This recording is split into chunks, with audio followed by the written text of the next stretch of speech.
Hello everyone and welcome to one of the last sessions of the Sober October Mindful Drinking Festival, and we've got an amazing panel for you this evening. And I guess you might be falling into two camps. You're either somebody who's been going out all October and you're out now and you'll have to watch this on catch up, or you're somebody who's been hunkering down all October and avoiding the social stuff.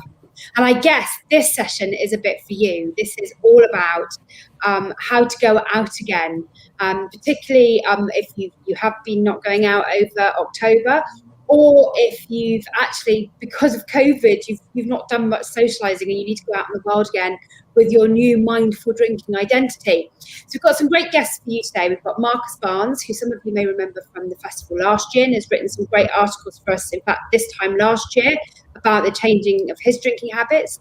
We've got Janey Lee Grace, who runs Sober Club and writes all sorts of health stuff, and you might hear her on radio too.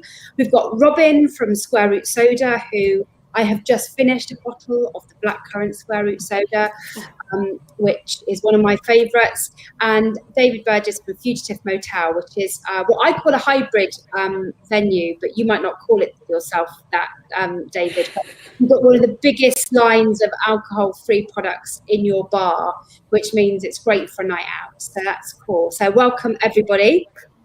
Thank you. And I thought I'd start really with a question to ask you, just for you to tell us a little bit more about yourself, but also at the end of that, tell us one thing that would help people go back out into the world again if they've been hiding away over October. So can I start with you, Marcus, to tell us a little bit more about yourself? Sure. Yes, so as you said, my name's Marcus Barnes and I'm a music journalist. I've been writing about music for about 10 or 11 years now, and mostly focused on club music, house, techno, etc. So I've spent the majority of the last 10 or 11 years at clubs, in festivals, and having quite a jolly time, shall we say. And about 3 years ago, I decided to go sober. It was December 2018. And I'd already gone sober before that for 1.5 years.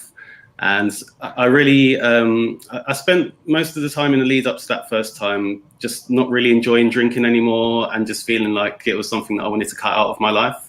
And lucky for me, because of the industry that I work in, I was straight in at the deep end in terms of like going out, etc. So I adapted to navigating like the going out world, socializing, etc. very quickly, because I just had to, because that's the industry that I work in. I'm very proud of that. It's been a difficult, 3 years in terms of just getting to know myself and being more comfortable in those kind of situations. But that's kind of where I'm at now. I'm very comfortable going out and stuff. So I'm looking forward to contributing to this panel. In terms of a tip that I'd give to people for going out, I think I'm probably going to repeat this quite a lot, but it's just be kind to yourself. I think a lot of people have a habit of just thinking, oh, I'm going to fail, or I'm not going to do very well. And if they slip up and have a drink, that's a bad thing. But like you just have to be very kind to yourself, because it's really, really not an easy thing to do, to either limit your drinking or to cut it out altogether, especially in the UK.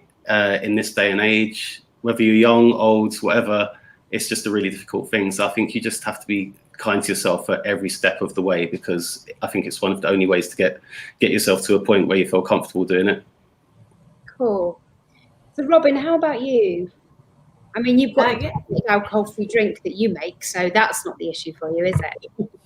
No, sourcing drinks is definitely not my problem. So yeah, I'm Robyn. I'm one of the founders of the fizzy pop company Square Root. So we make our own soda in our production facility in East London from fruit to bottle. So it's really simple. Lemons come in, lemonade comes out, and it tastes really great. I wasn't sober when I started Square Root. I was 21, but I think it was just spending a lot of time working in the drinks industry and running my own business and feeling all of that pressure that puts you under. It just really led me to a point where I knew that something had to give, and I needed to do something to be kinder to myself. So I quit drinking. That was about 4 years ago now. But yeah, similar to Marcus, really, because I run my own business and it's in the drinks industry, I had to carry on going out. I just had to keep throwing myself in there. The challenge with that being that there's lots of alcohol available at these events. It's always free. So yeah, I guess then my tip for people, if you can avoid going to like industry events and you're doing it more for fun, would be to find somewhere that has that something extra for you, so it's not all centered around drinks. So whether that's somewhere that serves really nice food, or somewhere that has like a fun activity that you can do at the same time, it sort of takes the pressure off a little bit. You're not quite as presented with so much as drinking being the main thing. You've got something that you can fall back on and something that you can have fun with. Excellent. Yes, you're absolutely right. It's not everywhere is all centered around alcohol. You can begin to find some other spaces. There's shuffleboard at Fugitive Motel, isn't there?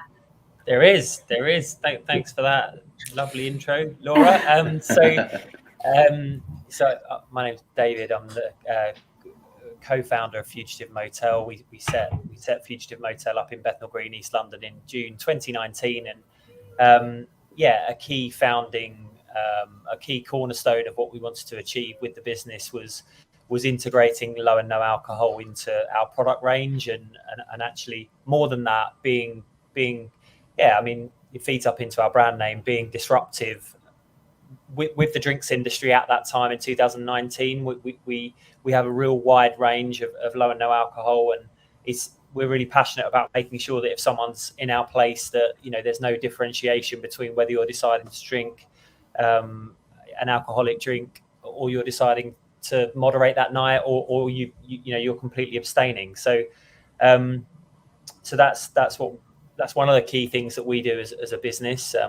We're a large site, so the low and no category is a key part of what we do, but we do a lot of other stuff as well. And in terms of tips for coming out of October, speaking from my own experience, is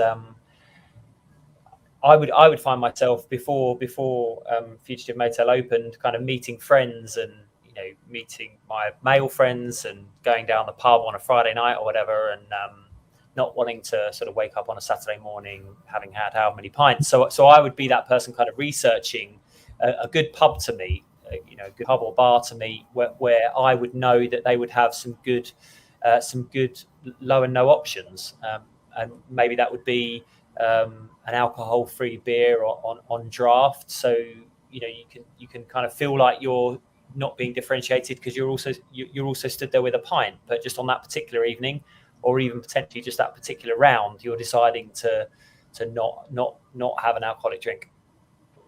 Cool. But Janey, you're nudging the old range like me. I'm suddenly feeling very old amongst everyone else. So we've stopped socialising, right? We don't go out anymore, so it doesn't really matter, right? Well, yeah, there is an element of that. I mean, I think there's been an awful lot of people. Say no, Janey. Well, no, I know. I'd like to say no. I'd like to say we're all rocking and raving, but I think over COVID, I think a tremendous amount of people have really gotten used to just kind of being on Zoom or whatever the whole time, and not even bothering to get dressed properly, just only the top half, basically. So I think it has been a real wrench for a lot of people. Anyways, yeah, I'm Janey. I run the Sober Club, and I'm absolutely passionate about sort of encouraging people to think of this as an absolutely positive choice and focus on that kind of optimum health and well-being piece. So I echo everything others have said. I think for me, the thing that I always try and encourage people to do is do their prep. I think if you just rock up to whatever the evening is you've planned, or whatever you've been sort of invited along to by friends, you're more likely to fail, in inverted commas, if you've set your own goals. But I think if you do your prep and you plan ahead, and as has already been said, ring up and find out exactly what they've got. And if they haven't got anything decent, well, you pass them on to Laura, she'll sort them out, right? Or take your own. That's the other thing. If places are not going to provide for us, then they'll have to get used to us taking our own. And I think the other really important tip that I've found has worked for a lot of people that I've kind of been working with is to have something booked for the next morning, right? To have something really important that they're looking forward to, however small. It might just be that you're meeting a friend for a walk, or you've booked a yoga class or whatever, but to have something booked for the next morning so that you don't hit that sort of, the hell with it button. And you actually think, you know what, I'm playing this tape forward now, and I'm going to feel bright and fantastic tomorrow. You're so BBC, Jenny. You didn't say "fuck it" button. I nearly did, but I wasn't sure if I was allowed. I should have checked that, really, shouldn't I? You're very polite. So I'm hearing some stuff about being kind to yourself, and I'm hearing stuff about planning ahead and thinking it through. But if we take a step back, do you need to rethink your social life? Does anybody need to spend some time sat and thinking, what was it I really enjoyed? Or what is it I really do? I often find that people don't want to change their drinking because they're frightened that they will lose their social life. But they're remembering the social life they had in their 20s. Which isn't the social life they've actually had most recently anyway. So we're sort of hankering back to the person we were, and because we still hope to get that back, when actually things have changed quite substantially anyway. And the options out in the world for us to do, the things that are out there to do, from escape rooms through to, museum nights and all sorts, are far different. Is there a way that people can sit and reflect and think about what it is that they really want from socialising? How did that happen for you, Robyn? Did you just carry on going to things you did, or did you rethink, actually, what is it that I really enjoy? I think I carried on doing the things that I was doing. I think what has happened more now is that I have a lot less time for people that I was hanging out with when I was drinking, who that's all they want to do, because there definitely comes a point in the evening where they become incredibly boring. And I'm not the kind of person, I don't like to go home early, so I like to hang out with people that want to do fun, interesting things, and it's gonna continue on into the night. So I've just really focused on spending quality time with people who I actually enjoy spending time with. That's actually really interesting, because often I say, if you're not enjoying yourself, if you're not having a great time, go home. But you're actually saying, don't even bother spending time with people who are going to enjoy spending time with you. You can stay less of your time with them. Yeah, absolutely. I think that's true, though. I think our friendships do start to change sometimes. Yeah. And that's something that people can get really nervous of. Like, will my friendship group stick around? And it can feel really difficult at first. Yeah. I mean, I found that I had to be honest and recognize that I'd actually been spending time with people I didn't necessarily want to be with, really. And it's quite a hard lesson when you have to go, do you know what? I'm just going to let that slide. And there's that lovely expression, when you grow, people that don't grow with you will just kind of fall away. You don't actually have to do anything. It just will naturally, you just won't get a call. Did you lose lots of friends, Marcus? I have quite a small social circle anyway with regards to like my close friends. So I didn't lose any close friends, but what I think is, like, just like Janey said, really, like, there are people that fall to the wayside, or you don't necessarily gravitate towards those people, or the connection kind of gets lost because it was quite loose anyway. The thing is, like, because again, like, going back to the industry that I work in, it's very social. It's very much about hanging out with people, being in green rooms, being at events, and just, like, no offense to any of those people that I know, but I wouldn't necessarily call them like my friends. Like, I wouldn't phone them up and say, like, I'm in trouble, can you help me out?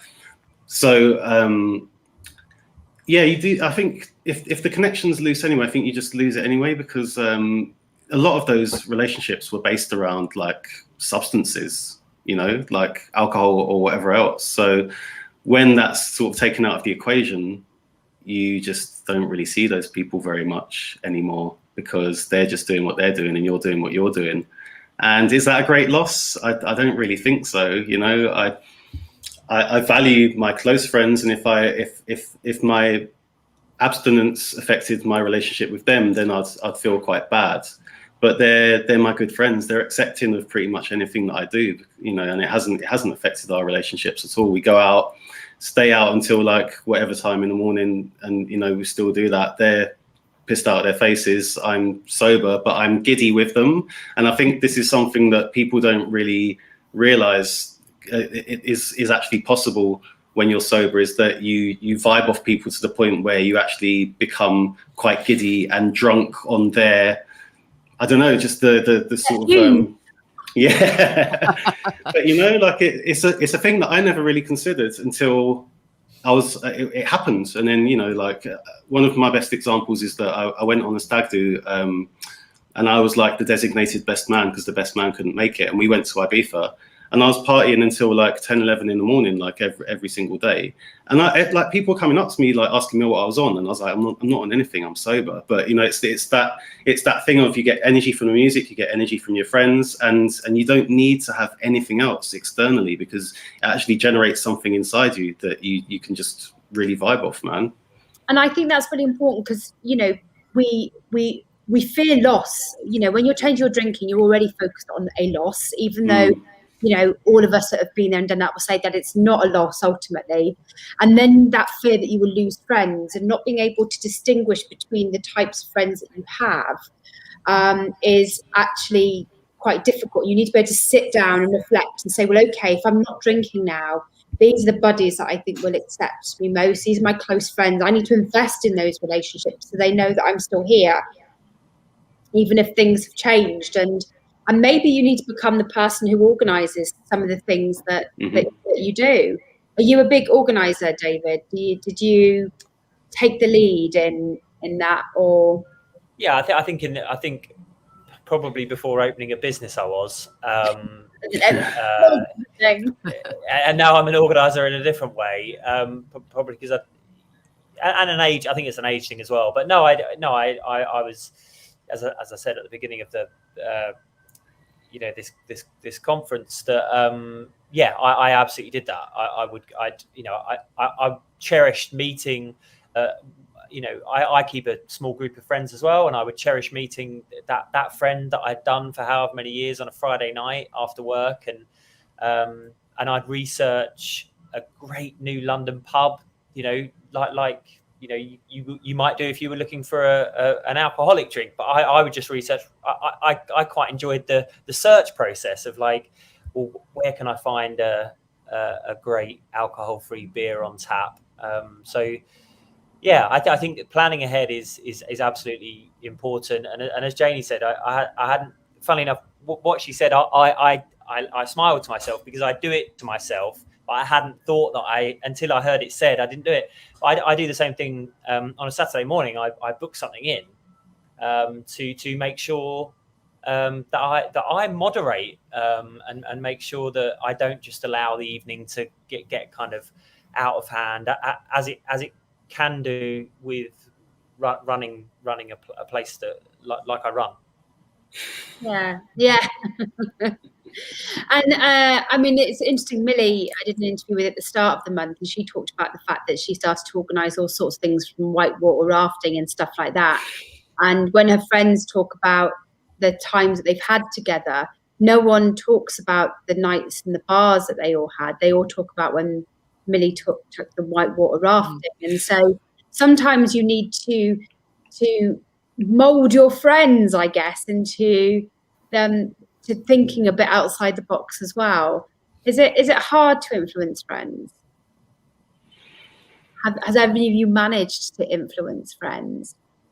I feel in my peer group, there's been a process of kind of just general influencing of one another and acceptance of one another and acceptance of getting a little bit older and more responsibility and. So yeah, we will moderate so we can make sure that, or we won't drink for an evening, so we can make sure that we get up and do that whitewater rafting. I mean, I've had that very kind of example, really. Yeah, I guess it's not always easy for everybody because some friendships are still very much focused on alcohol. How would you deal with friends who put you under that sort of pressure? How might you be able to manage that? Janey, how did you manage that? the bead must be full of people getting pissed, right? Yeah. Well, yeah. I mean, again, I'm in an industry that's all drinking, and at the beginning, I did find it quite hard. I mean, I didn't really do it right, in inverted commas, in that I didn't tell anybody, actually, so I had no support at the beginning. I mean, of course, that's the antithesis of what I recommend now, but I literally kept it to myself through some kind of bizarre shame. I didn't feel shame when I was drinking, but when I stopped, it really hit me. So I literally didn't tell anyone. So I had to rock up to everything and not say anything, which is not that comfortable an experience, but I managed it, so it must be possible, right? And I literally would just say, oh, no, thanks, I'll have something else. Or I just did not make a big deal of it. And there is something to be said for that. If you are going somewhere, I think people build it up in their mind that other people are going to have such a hissy about them not drinking. And we know there are sober shamers out there. There are. And there are people who will make it difficult for you, and they will try and persuade you to just have one or whatever it is. But the more solid you are in your decision, even if you're not saying very much about it, they kind of tend to lay off, I've found. So on the occasions before I came out properly, and I just would simply say, no, thanks, I'll have a whatever. I didn't really get any flack, to be honest. And if I had have done, I wouldn't have entered into the conversation. So I do think it's all about your mindset. You do need to go in with the decision that you've made and stick with that authentic position. Robyn, the crafty beer world, which I know you hang out in, it's a bit like you're rejecting the whole of everything that makes people's worth if you're not at the crafty beer event. Surely you're dissing. It's not done. How did you deal with that? It is definitely the thing that I find most challenging, because the thing that I really love about what I do is that I get to share like my craft with other people. And I love other people sharing what they do with me. And then, I have so many friends who are brewers, and we attend all the beer festivals, and then they're just there being like, here's this amazing thing I've made exclusively for this festival. I'll never make it again. Just try it. It's so tough. I tend to avoid the people that I know are the biggest pushers.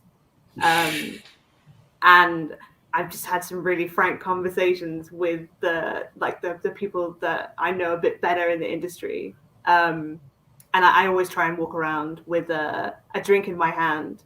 It's much easier now. There's so many more craft beer, alcohol-free options. But you will have seen me walking around a big Beavertown beer festival with a mug of tea in my hand in the early days. I actually did drink tea a lot in the pub in the early days. I gave up 9.5 years ago, so there wasn't any alcohol free then. So, wow. Definitely. But people do see it as a snub if they've got in a really posh champagne for a party. They make it sound like you've ruined their party by not drinking their posh champagne, whereas you've made their party by turning up, right? Mm-hmm. Yeah. And somehow that's not how they see it in their head, because they've got some extra effort to get something special to share.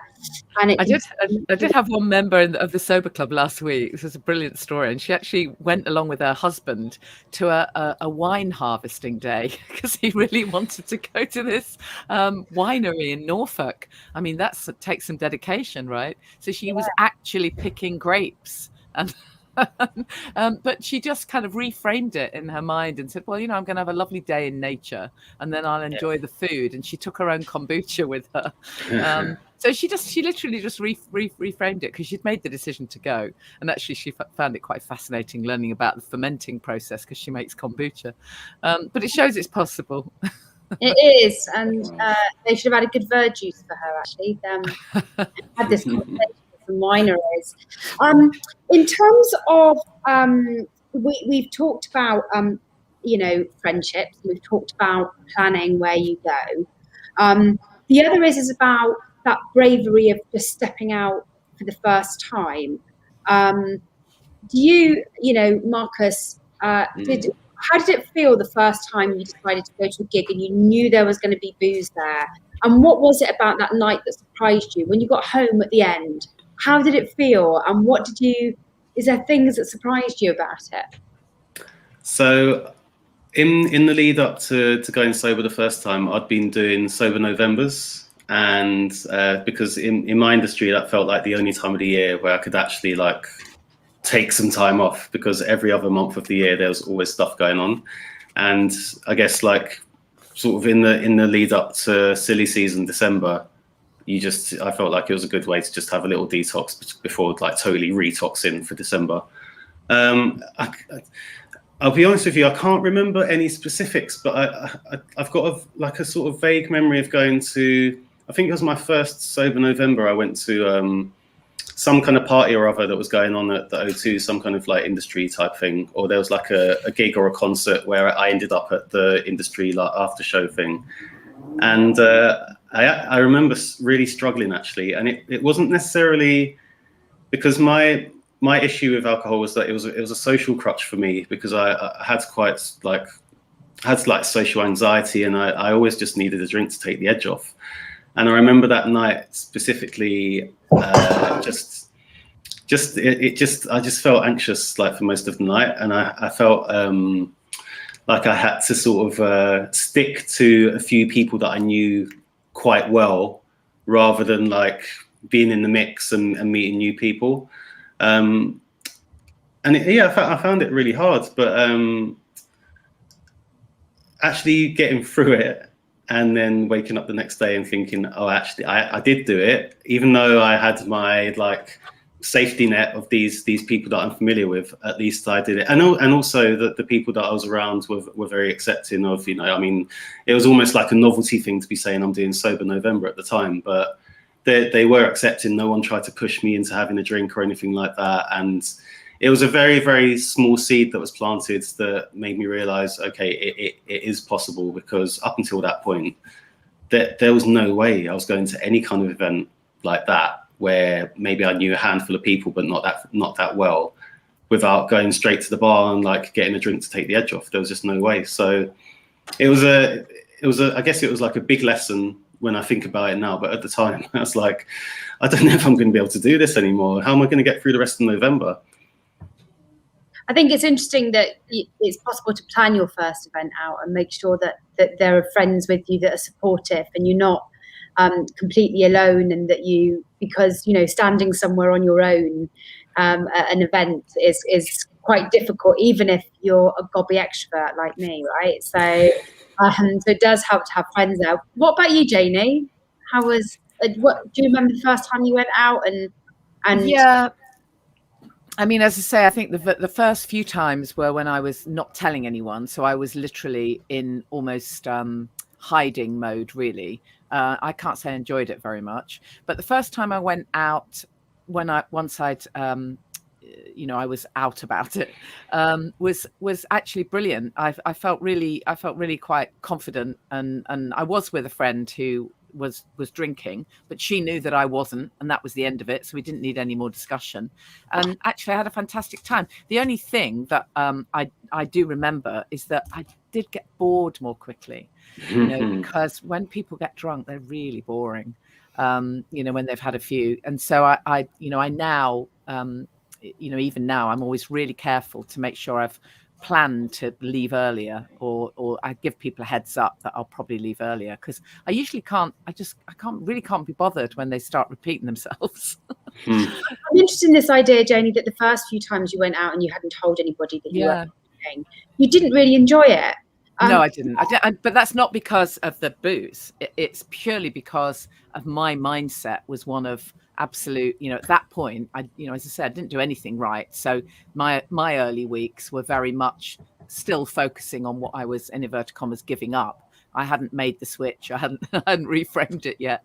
So I was kind of feeling sorry for myself, really, and furious that there were no other options, because there weren't. They were kind of function type things I went to. The first few events, absolutely hopeless. Literally, there was sort of champagne, red wine, white wine, and warm orange juice if you were lucky. And I was incensed that they were expecting me to then pay for an elderflower cordial. 15 quid. It's like, what? I do like, for me, what you said is still very powerful, which is that you went to some things and they were pretty miserable and dismal. but you didn't give up, and now you found somewhere that you're really happy with. And I often see people say, well, you know, I had a terrible time, so it's really not working, so I'm just going to start drinking again. And you just want to say, no, hold on. Yeah. You know, this takes practice, right? Going out takes practice. But the interesting thing about that, though, I should just add, is that actually the truth of it is those events wouldn't have been very good anyway, even if I had been drinking. I'd have suffered them because of the booze. I would have, you know, after the booze, I would have thought, oh, I'm having really quite a good time. But when I think back, they were all really empty and miserable anyway. Hey, you're always so sorry about that. That's what happens though, isn't it? Like alcohol amplifies or makes, like, it puts a sheen or a veneer on things, and then like you know, there's so many of these things that I've been to sober, and I'm just like looking around like, oh my god, everyone's having such a good time, but actually it's only because of the booze, really. It's only because of the booze. They're all drinking to enjoy something they're not enjoying. Exactly. Yeah. Off the whole of your weekend rather than just going home. Yeah. What about you, Rob? What was the first time you went out? Oh, mine was really brutal because it was within the first couple of weeks of me stopping drinking. So I stopped in a dry January, and then decided to turn it into a year, and then decided to never go back to it. But it was my friend's 30th birthday, and I was like, oh, you can't miss that, can you? That's a big one. And he wanted to do karaoke at a Lucky Voice. And I at the time, because when I first stopped drinking, I really felt like in those kinds of situations, it was sort of an inconvenience to not be with everybody else drinking lots of alcohol. So I didn't tell anybody that I wasn't drinking. And I got around the fact that everyone was buying each other drinks by really neurotically going to the bar every time I just had like a dribble of liquid left in my glass and buying myself another tonic water so I could say, no, I'm fine, I've got a drink. But it was actually kind of fun. By the end of it, I sort of realized that no one noticed that I wasn't also drunk. And then I started to get sort of caught up into the hype. It was like what we were talking about earlier. And then at the end, there was me like at the front of the room doing karaoke with a bunch of like people who were incredibly drunk and me completely sober. Nice. It's you know, you surprise yourself. David, because you're a moderator, sometimes you drink and sometimes you don't. Do people get upset with you if they go, well, you drank on Friday, why aren't you drinking today? Or you drink, so why isn't this time that you're drinking? No, not at all. But I can relate to social circles from years gone by when that would have been the case, and I think it's testament to the fact that the conversation, because of conversations like this, the dials shifted on it and it's moved on. I think there is, whilst there's still of course a way to go, I think there's more acceptance of difference and if that's what you want to do, that's what you want to do. As you say, Friday I might have been drinking, but Tuesday or Thursday this week I'm not drinking, and that's because of what else I want to prioritize ahead of drinking in my life at that time. And I think as I say, the maturity thing definitely helps and feeds into it as well. How did you get to be mature and I didn't? I don't understand. I'm not mature. Deep down I am not mature. But yeah. So no, but I've had things like again, when everyone's been talking there, I remember being on a stag do in Bristol, and it felt like, and it was one of my best friends, similar to what Robyn was saying, and it felt like it was off the back of like, I don't know, 4 or 5 stag do's over the course of like 6 months, and I probably had a fairly pressured job at the time, and I loved this friend. I loved this friend dearly, but I just could not face sort of, probably over 48 hours, like pretty hard from 11 a.m. through until whatever time the pub's closed. And I didn't deal with that. That was my initial kind of breaking point. I didn't deal with that very well because I just kind of had to cut and run from Bristol really. I did the first day, and then I woke up in the following morning, and I was just like, I can't do another day of this, and the pressure will get that intense on a stag do like that I just got in an Uber and came back to, not all the way to London, that would be a very big Uber, but I went back to Bristol train station and came home. Wow. Yeah. And so you left early.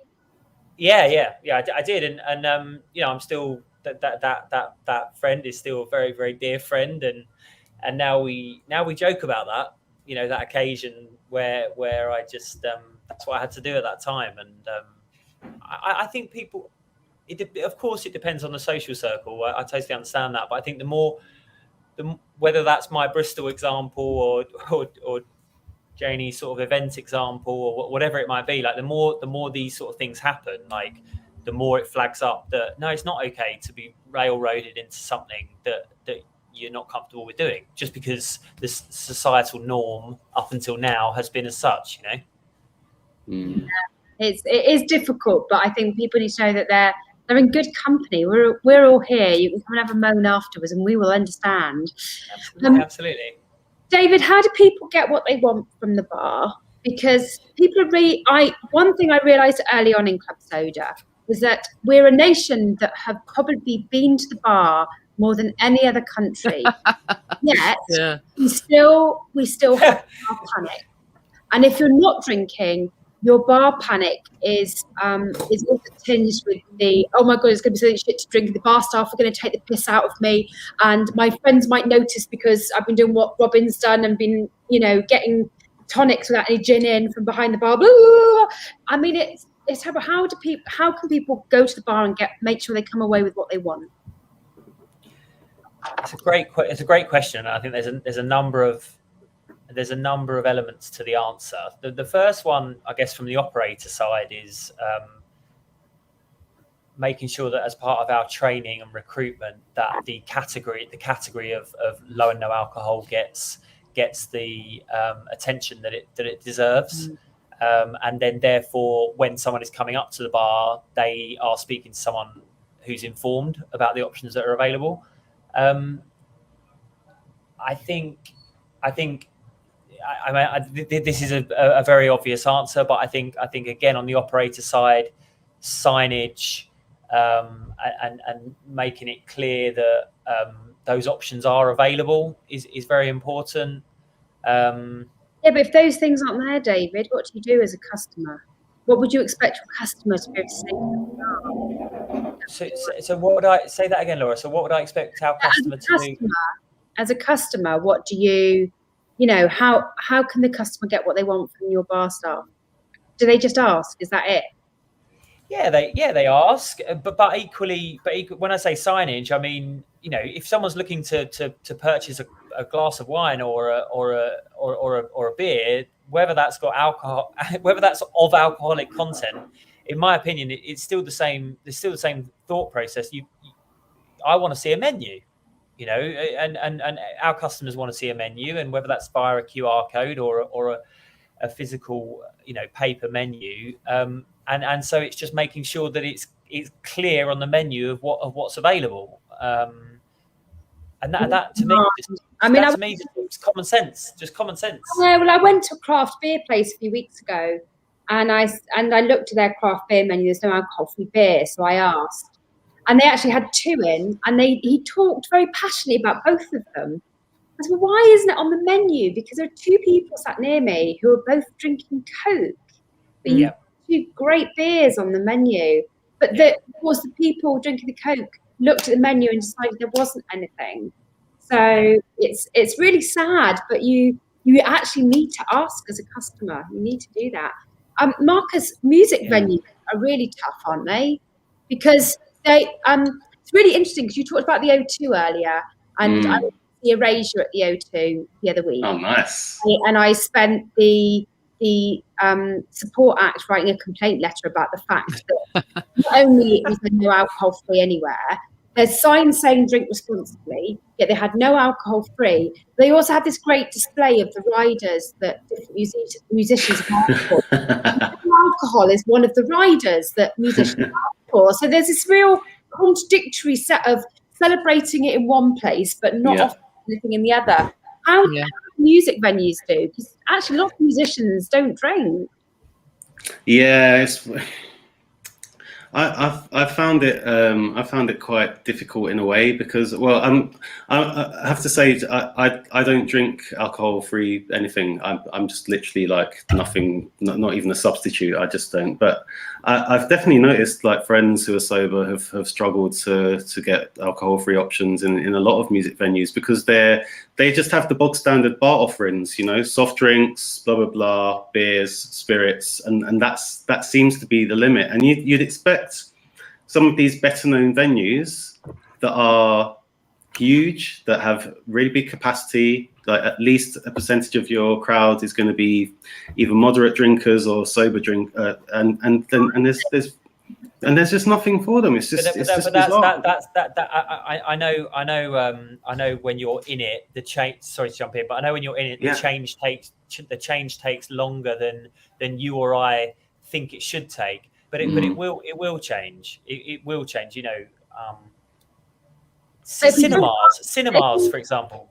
Yeah, but if you don't ask, I think I like people to ask because then it shows there's a demand, doesn't it? Then it shows there's a demand, and like any business worth its salt is gonna bend to demand, and that's just it's customer power, isn't it? I guess. I remember one of our members went to a hotel and asked for an alcohol-free beer, and the guy behind the bar went, "No, I don't have any alcohol-free beer, and I wish people would stop asking."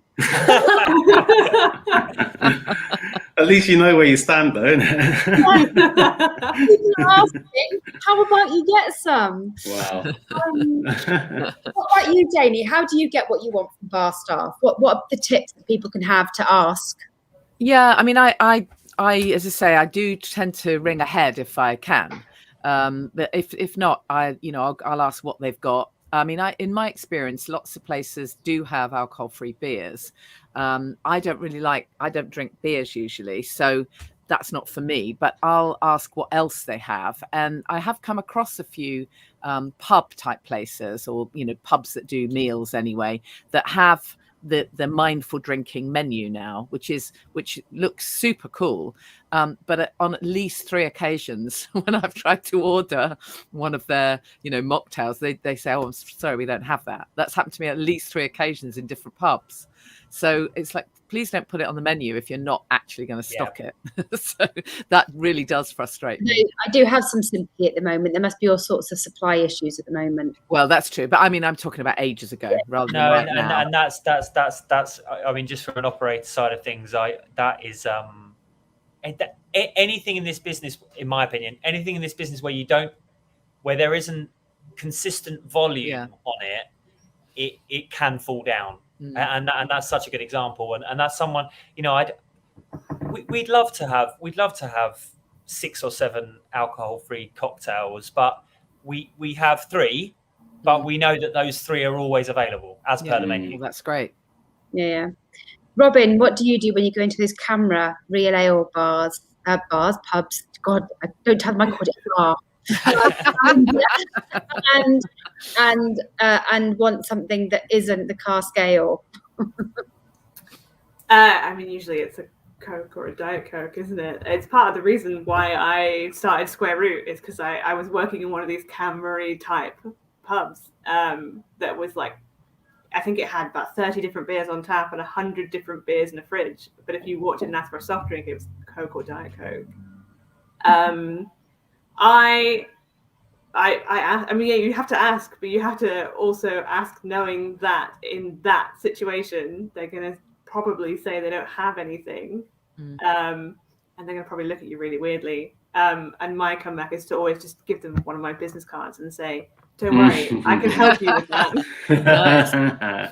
We're going to redo our prompt cards, I think, for people. But yeah, I think take your time with bar staff. 99% of them want to make sure you have a good experience. Do ask them to look in their fridge, even if it may be at the very back, down at the bottom left-hand side.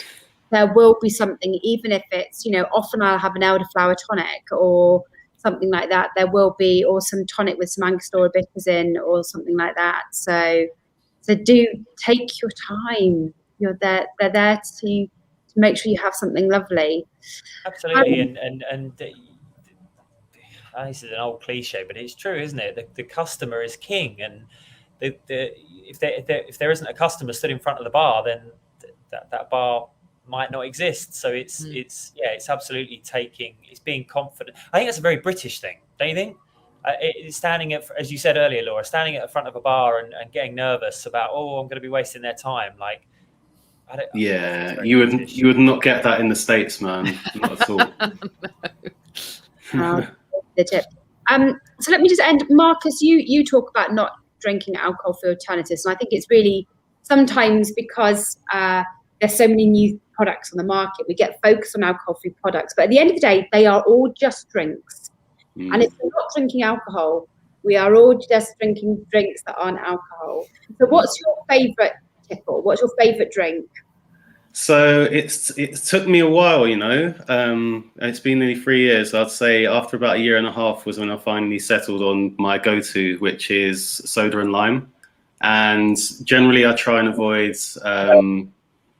what's it called? I like to have fresh lime rather than cordial, because it can get, exactly. Like, and sometimes they only put a pinch in and that's fine. But if they put too much, it's just this thing of like, a lot of the drinks that I was going to, orange juice, pineapple juice, Coke, whatever, it just, after a while, it just gets sickly sweet because you're just drinking like that same thing over and over, and there's just so much sugar, and it's like, you end up with a sugar hangover, which is like, so soda and lime is good because it looks like a drink. So if you want to sort of like be covert about it, it does kind of look like a drink.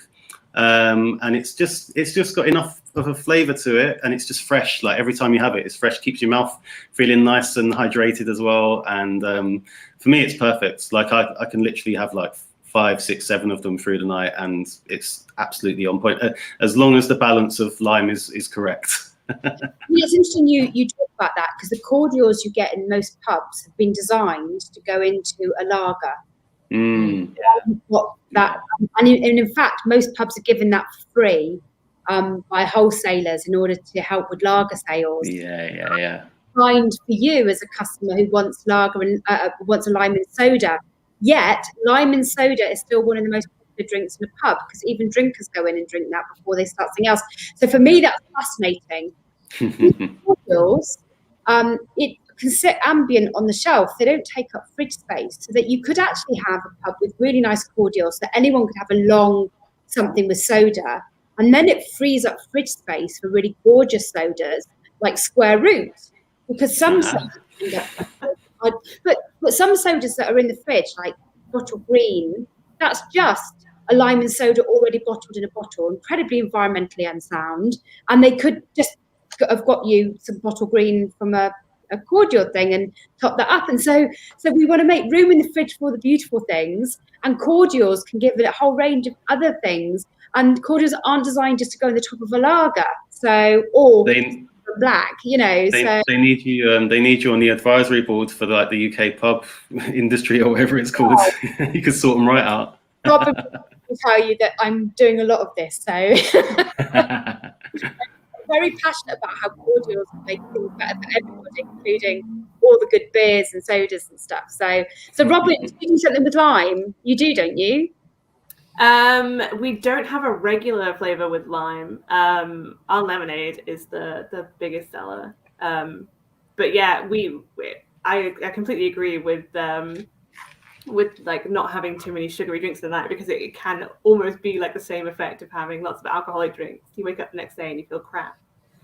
I don't know if I have a go-to though. My go-to need is just fizzy. I love fizzy drinks, whether it's like fizzy alcohol-free beer. If I drink alcohol-free wine, it's fizzy wine.